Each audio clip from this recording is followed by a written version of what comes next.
While the world scrolls, we build. While others talk, we turn wrenches, wire walls, and shape futures. Trade isn't just what we do, it's who we are. Welcome to Beyond the Trade, where we go deeper than the toolbox, beyond the classroom, into the real stories, skills, and sparks that make the trades thrive. Brought to you by NESC Technical Institute, where skill meets purpose. Today we are joined by one of our very own student affairs officers, Leah-Marie. How are you today, Leah? I'm good. How are you? I am great. So, can you tell us a little about yourself? Sure. Thank you for that question, and that's the question I think everyone loves answering. How would I describe myself? I would describe myself as someone who does not say no to challenges. I always accept a good challenge. I don't say no to opportunities for growth and improvement, as well as I love learning new things. I enjoy video editing, photography, and I love the outdoors. I've been to a few hikes. Paria was the hardest, but it's one of the most beautiful hikes I've been on. This year I started some new hobbies as well, and one of them is reading. I would say that this year I decided to set a goal of 10 books. I am currently on my 8th book. Side notes, if anyone is interested in any good reads, I totally recommend Atomic Habits by James Clear and The Book Thief by Marcus Suzak. I hope I said his name right. Yeah, you're sounding like you're in an interview there, Leah-Marie. Moving forward, for those that don't know what is a student affairs officer, what does that role entail? So the role of a student affairs officer, I would say, is a very multifaceted role. We do so many different things. One of the things that we do, of course, I help students overcome their challenges to the point where they are now graduating as a holistic graduate. How do we accomplish that? There are a number of services that Student Affairs provide, and through those services we are able to achieve that goal. Right? Some of these services that we offer in Student Affairs is guidance and counseling. We also have life skills training, and life skills, is the everyday abilities that help you succeed both professionally, personally. Some of the topics that we include in those life skill sessions are things like financial literacy. We have knowing your learning style. We did effective communication. Another service that we offer is field trips. We take students to the industry so that they could bridge that gap from their skill and seeing the operations of what it's like in the field. We also do mentorship. Mentorship is very similar to the field trip, but instead the industry personnel is coming to the campus to interact and talk to our students, right? So they are now able to make the connection with their occupation, and that person, they come, they get to network with them, they're able to ask them questions, maybe find out where they started, how they started, what was their journey like. They're able to maybe find out what other certificates you need to be in that position.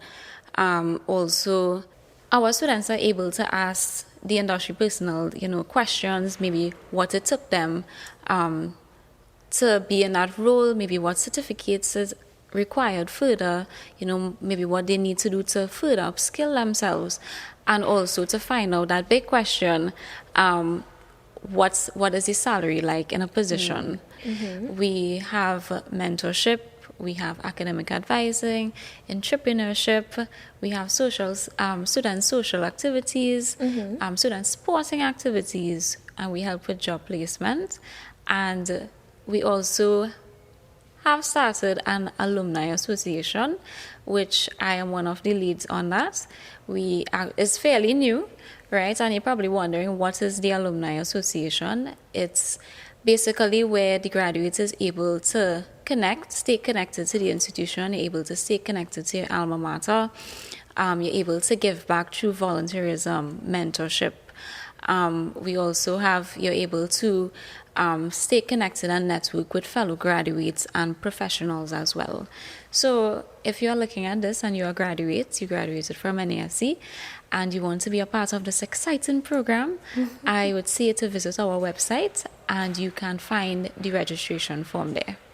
So all of these services that we offer is weaved into the semester and they take place throughout. Okay.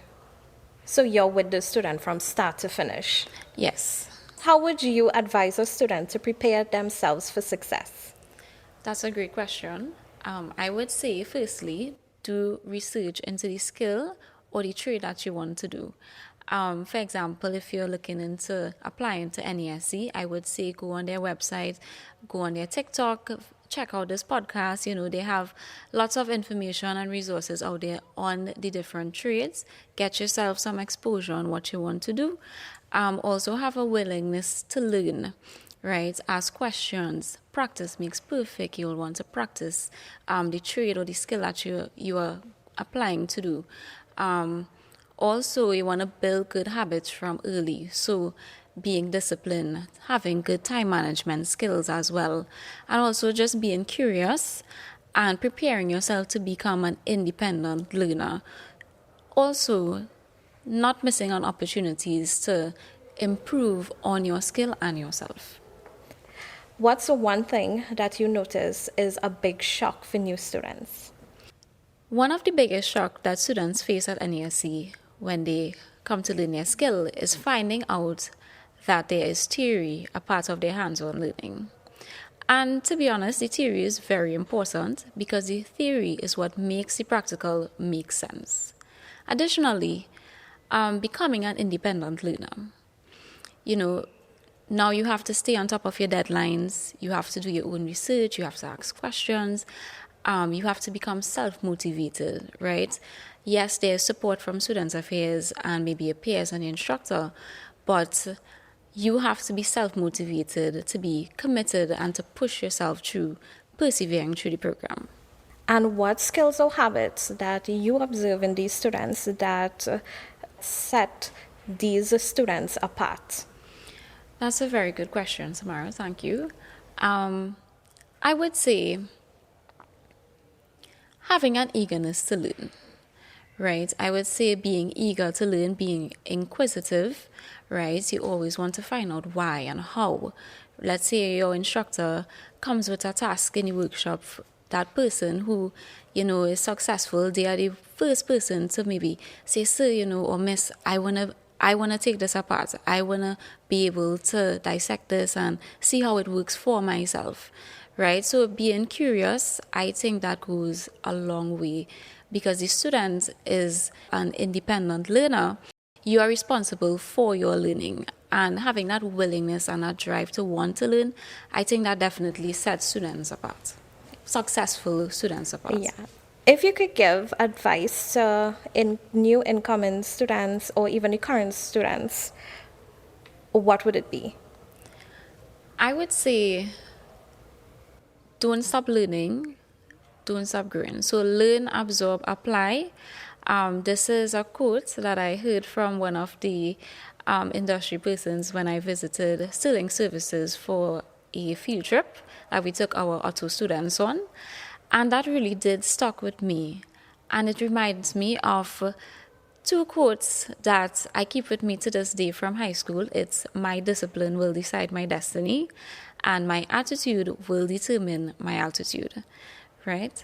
Additionally, I would also tell students, don't sacrifice your long-term success for short-term gratification, right? Yes, you might want to go out and, doom scroll on TikTok and Facebook and Instagram.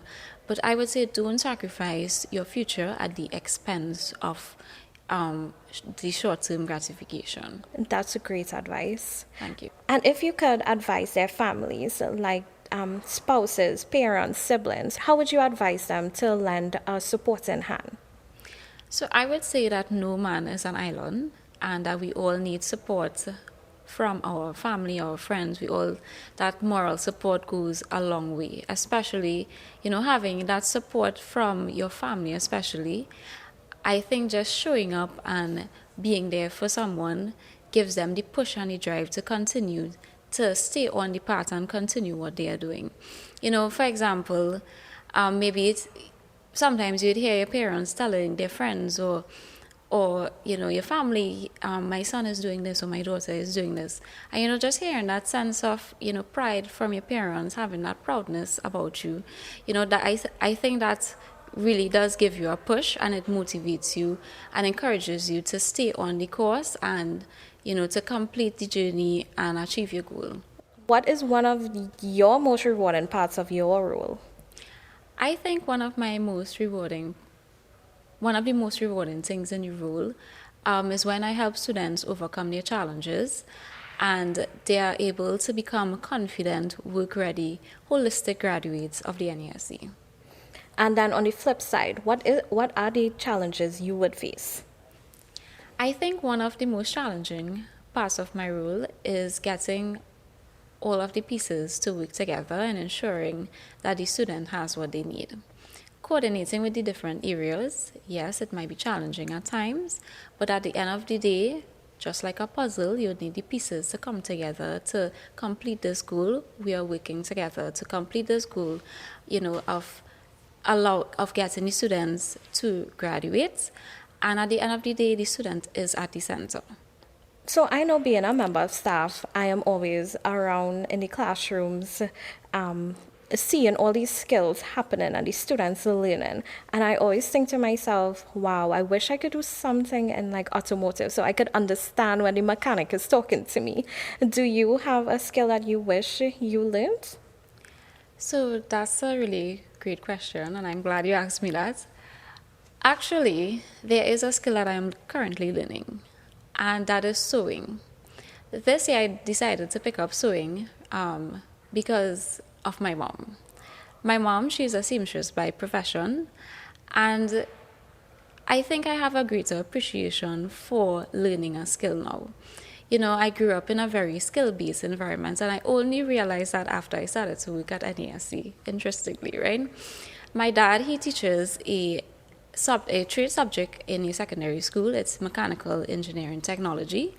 And I would always see him, fixing things around the house. He even transferred those skills to, fixing his own vehicle. He had a truck he would fix. And those skills were able to transfer from my dad to my brother, who is also now in the automotive field. He fixes vehicles, rebuild engines, and those sorts of things. And my mom, I always saw her as though she was a magician with sewing, right? And when you just learn a skill, you're able to just think outside of the box, you're able to be creative, right? And you're able to use those, critical thinking, your problem solving and apply it to what you're doing, right? And, for example, let's say I buy a pants and there's no pockets in it. My mom would say, put it there. I would fix it for you. I would just put in the 2 pockets, and I would look at her and be like, how are you going to do that? Where is the extra fabric coming from? And side note, my mom actually sewed this outfit that I am wearing that's today. so lovely. Thank you very much. And I really do hope to be like her one day. Okay, Leah, one last question. What is your hype song? So my hype song, it's an Afrobeat gospel. It's I Serve a Very Big God by Tim Godfrey. And I think that song is very humbling for me. It helps me remember, that God is bigger than anything that I face, and I Such a have to allow beautiful him. meaning. Thank you. And I have to allow him to, do his job. Well, it was so nice having you, Leah-Marie. Thank you so much for joining us and educating us a little more about what a student affairs officer is.